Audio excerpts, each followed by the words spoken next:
Hi everyone. ఎలుకను పట్టడానికి కొండను తవ్వినట్టు వీళ్ళు తినే గుప్పెడు అన్నానికి అమ్మలు ఎంతో కష్టపడుతుంటాము. అయినా పిల్లలు కడుపు నిండా అన్నం తినడానికి ఎంతైనా కష్టపడతాం. వాళ్ళు కడుపు నిండితే మాకు ఎంతో ఆనందంగా ఉంటుంది. ఇంకా తినవసరం లేదు. ఇక్కడ ఈ కలర్ కలర్ రైస్ చూసి ఇదేదో వింత వంటకం అని తినేస్తున్నారు ఏదో ఇంట్రెస్టింగ్గా. వీళ్ళకి తెలియదు ఇది కొత్తిమీర రైస్, క్యారెట్ రైస్ అని.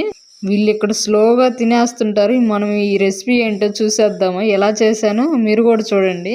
ఇక్కడైతే క్యారెట్, కొత్తిమీర అయితే తీసుకున్నాను. క్యారెట్ని సన్నగా తురుము పట్టుకోవాలి, అలానే కొత్తిమీరని అయితే మిక్సీ చేసుకోవాలి మెత్తగా. ఇక్కడైతే కొంచెం ఆయిల్ తీసుకొని బిర్యానీ మసాలాలన్నీ యాడ్ చేసుకోవాలి. అవి ఇక్కడైతే క్యారెట్ తురుముని యాడ్ చేశాను. ఇది బాగా ఏపాలండి పచ్చివాసన పోయేంత వరకు. ఇక్కడ కొత్తిమీర మిక్సీ చేసుకున్నాం కదా, అది కూడా ఇక్కడ యాడ్ చేసుకుంటాం ఈ ప్యాన్లో. రెండు పచ్చివాసన పోయేంత వరకు బాగా ఫ్రై చేసుకోవాలి. కొంచెం వేగిన తర్వాత సాల్ట్, పసుపు, పిల్లలు తగినంత కారం అయితే యాడ్ చేసుకోవాలి. దీన్ని బాగా కలుపుకొని రైస్ అయితే యాడ్ చేసుకోవాలి. మనకు తగినంత రైస్, ఎంత పిల్లలు తినగలరో అంత రైస్ని అయితే యాడ్ చేసుకోవాలి. లాస్ట్లో ఒక స్పూన్ నెయ్యిని అయితే యాడ్ చేసుకుంటే పిల్లలకి బాగా కమ్మగా అనిపిస్తుంది.